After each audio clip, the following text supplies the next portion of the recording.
This indictment is lipstick on a pig. For nearly 2 years now, federal prosecutors have desperately tried to fend off challenges to a very weak case. Now, just 2 months before trial, a trial that Durk Banks has demanded at every turn, they pull this pathetic pivot, recycling old accusations into a scrambling prosecutor's backup plan, alleged racketeering, and as many unrelated false claims as possible. This is not a sign of strength. It is an acknowledgement of weakness. The fact remains, Durk Banks is innocent, no matter how many indictments they want to throw at him. Drew Finland, Marissa Goldberg, Brian Steele, Christy O'Connell, attorneys for Durk Banks. This is a lawyer who, me and him, we don't get along, but I've been saying this exact thing that he said for years.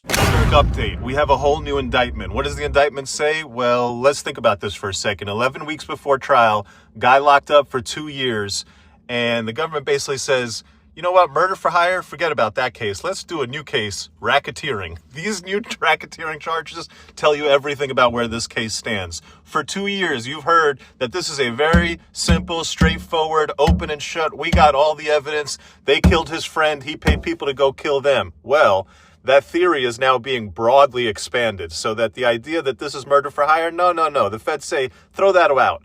It's murder in aid of racketeering because OTF actually has a subset of criminals and gangsters, and they're all involved in all these killings. There's a killing where Durk pulled the trigger in 2019. There's a killing where Durk paid for it in 2022. There's another one in 2021. There's group chats where he's on it allegedly and other people, and they're talking about snitches.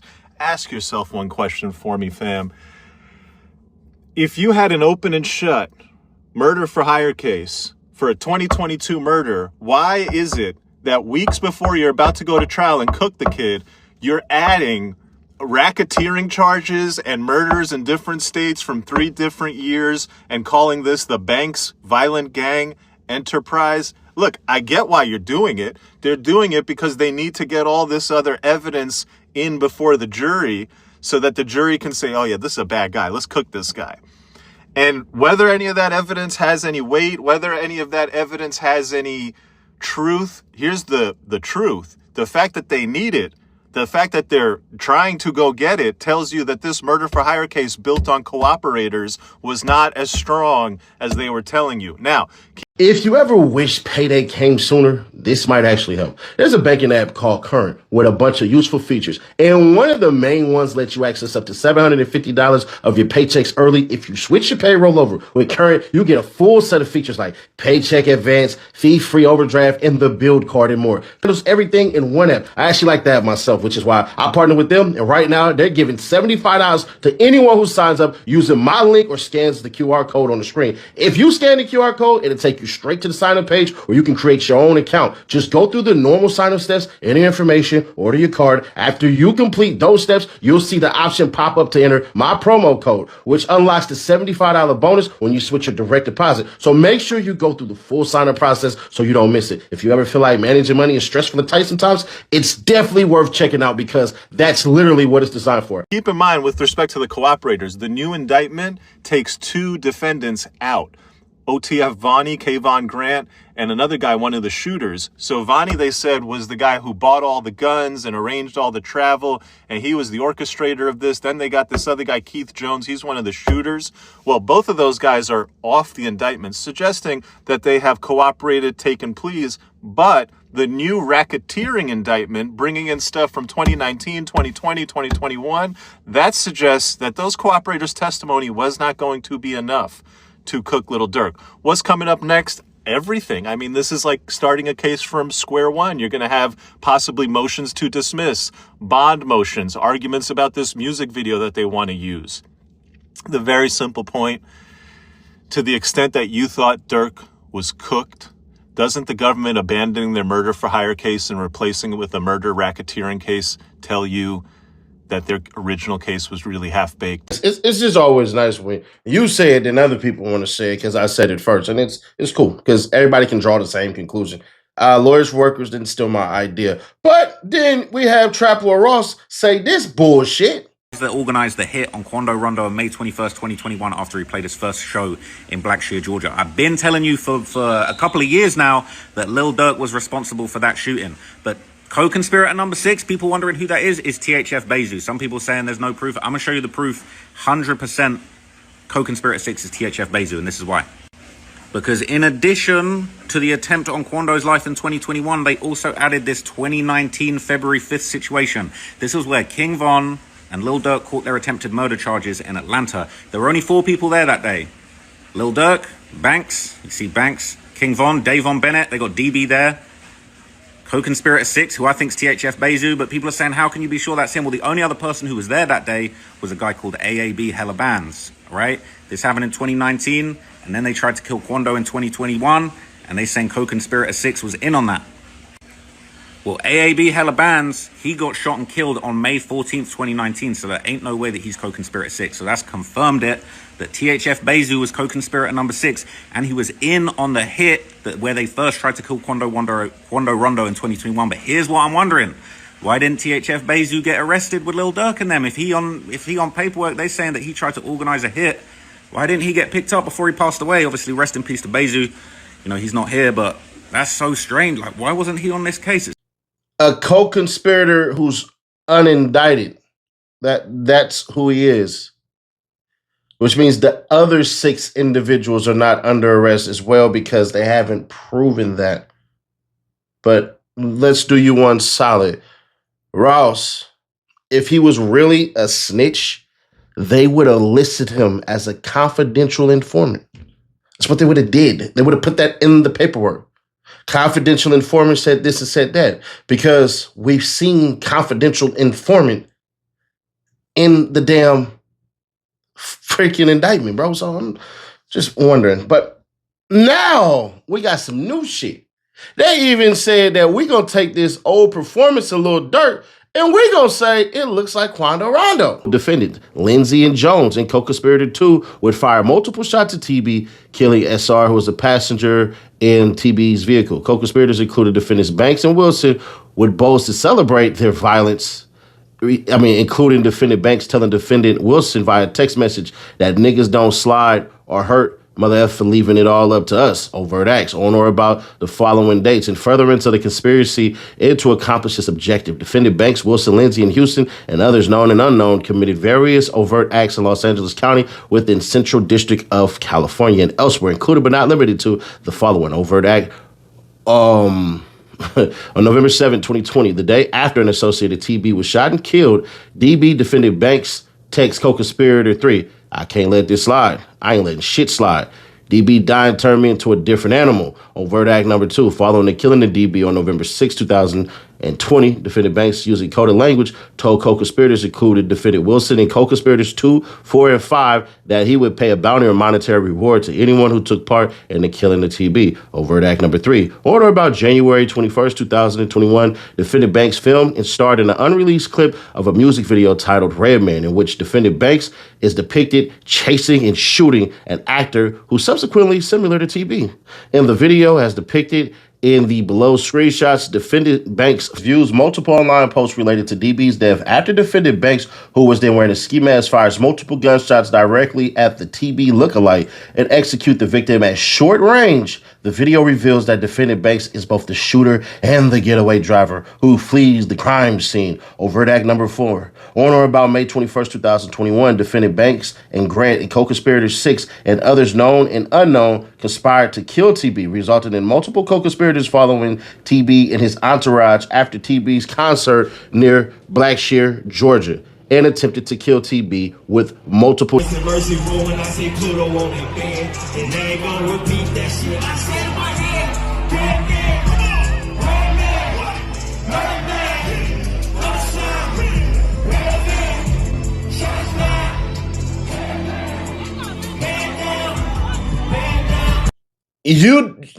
You fans are y'all slow or dumb?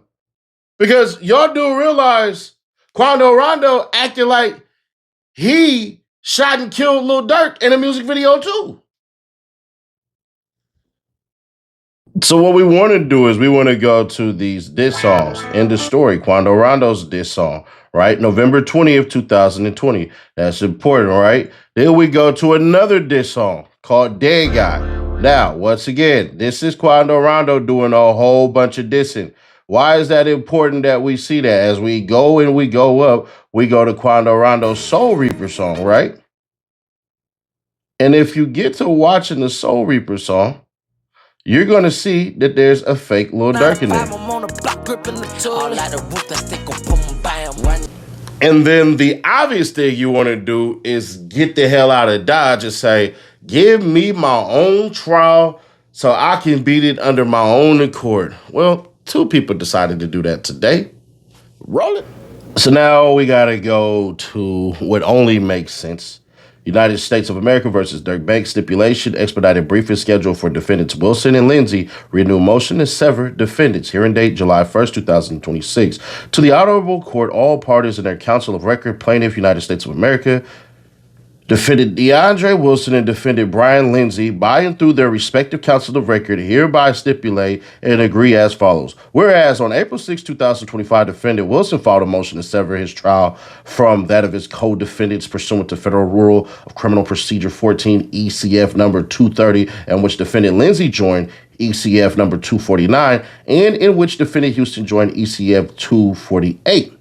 Whereas on February 26, 2026, the court issued an order denying the prior motion to sever and continuing the trial in this matter to August 20th, 2026. Whereas on June 3rd, 2026, the grand jury returned a third superseding indictment.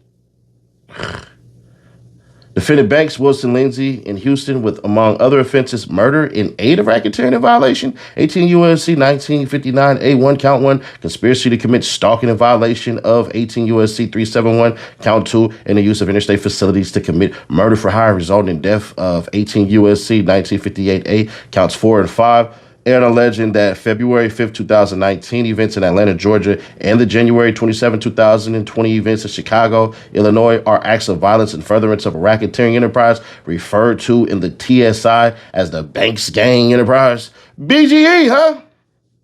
Whereas defendant Wilson and Lindsay intend to file a renewed motion to sever defendants under Federal Rule of Criminal Procedure 14 in light of the changed charging and evidentiary posture reflected in the TSI. Whereas the parties have conferred regarding the briefing schedule for the renewed motion to sever and have agreed to an expedited briefing schedule that will permit the motion to be heard on July 1st, 2026 in advance of the August 20th, 2026 trial date. Whereas the proposed expedited schedule is more compressed than the default schedule under Local Rule 6.1, and the parties therefore stipulate to seek the court's approval of the expedited schedule. Now, therefore, the parties hereby stipulate and agree, subject to the court's approval, that the following expedited briefing schedule shall govern defendants Wilson and Lindsay's renewed motion to sever defendants. Defendants' motion to sever defendants shall be filed on or before June 10th, 2026. Shout out to that day. Government's opposition shall be filed on or before June 17th, 2026. Defendants' reply shall be filed on or before June 24th, 2026. And the hearing on defendants Wilson and Lindsay renewed motion to sever defendants shall be held on July 1st, 2026 at 2 p.m.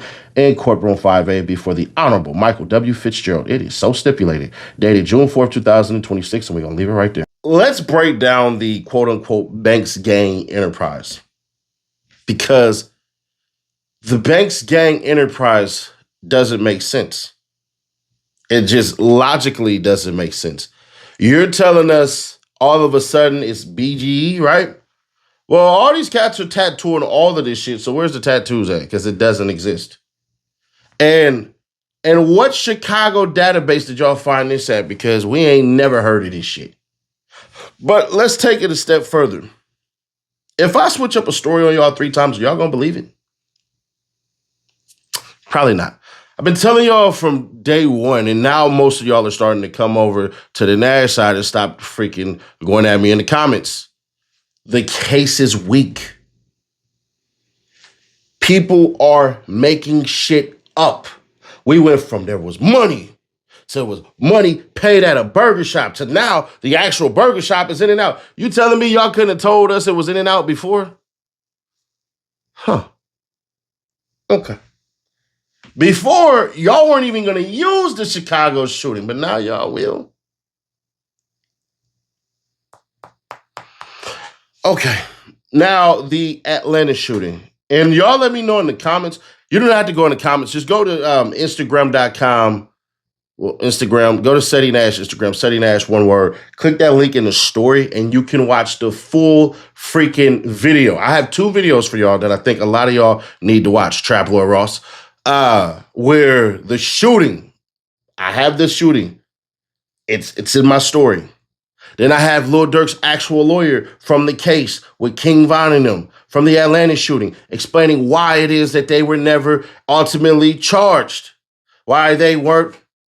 So I'm trying to understand, bro. Like, oh my gosh. Y'all don't see the games being played?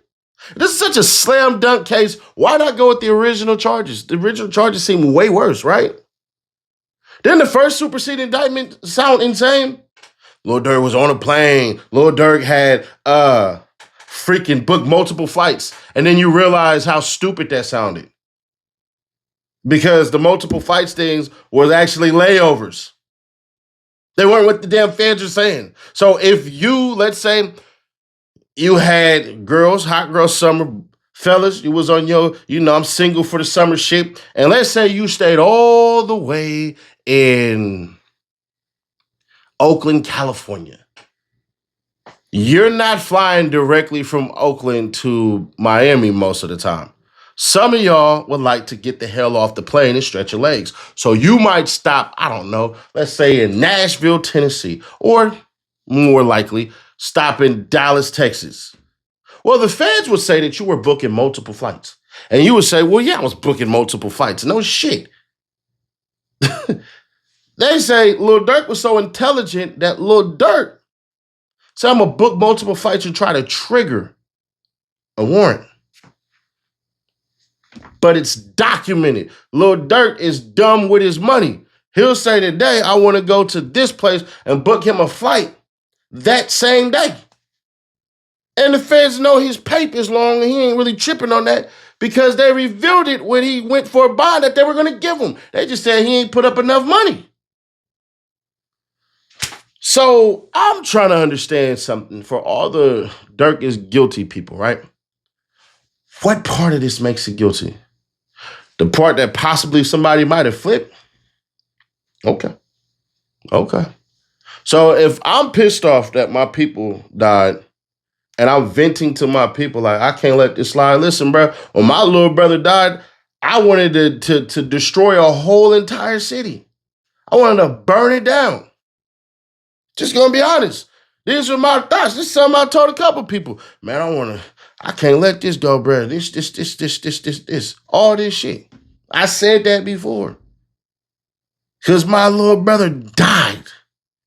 When one of your best homies died, you telling me you ain't gonna have an outburst? All right, cool. But y'all have no money. Y'all don't have none of these crazy ass text messages that y'all saying. The iPad, iCloud bullshit, that shit fell on his face. And if Lil Durk was going to leave, wouldn't he have left in Chicago when he did the show, when y'all came through and snatched a bunch of shit and revealed y'all hands? Wouldn't it have been the best time to leave? Would have been then? The feds are reaching.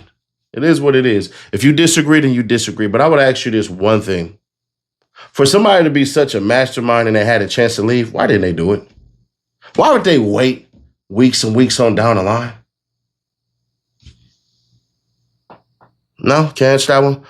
What music opportunities were granted exactly? Oh, the feds say they were promised jewelry now and music video appearances. What's musical opportunity as far as that goes? Where's the opportunity with that? I don't know, man. But y'all, share to keep your people aware. Subscribe, turn the bell to notify. I'll catch y'all in the next one.